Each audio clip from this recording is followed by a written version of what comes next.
I get frustrated sometimes when I get managers that lead teams. We get them in a room and we ask them to problem solve something, and we get just crickets. What am I doing wrong there, Dave?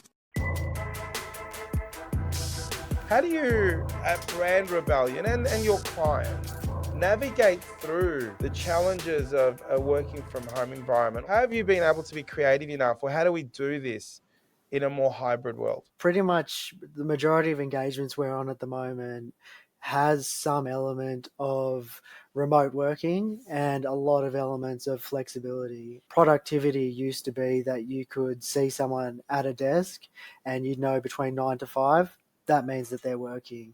Now, if Mm, someone's online, unless you're moving to an outcomes or results driven business, that's a very hard thing to monitor. So it goes back to that engagement, empowering individuals to understand their role and to own that and drive it forward. From a flexibility perspective, it's wonderful when you can pick up your kids at a certain time, if you can care for someone, if you've got a doctor's appointment, because that creates a work life balance. But again, you have to own your role and have a strong managerial relationship to be able to have that trust that you will still deliver that work. Otherwise, we're going to move back to 9 to 5. I'm going to watch you the whole time. I get frustrated sometimes when I get managers that lead teams. We get them in a room and we ask them to participate in advice and or problem solve something, and we get just crickets.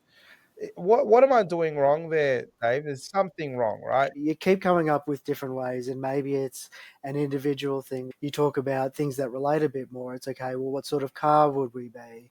What Mm, sort of fast food chain would we be? The key thing is for them to understand the intention and the outcomes of that session, mm, and then relate it back to something that is important or meaningful. Do they all love sport? Are there certain terms that you generally use in the fields that you work in? Make it more of a merger and acquisition if you're acquiring different things. And I mm. think bring those sort of creative elements into that overarching strategy development.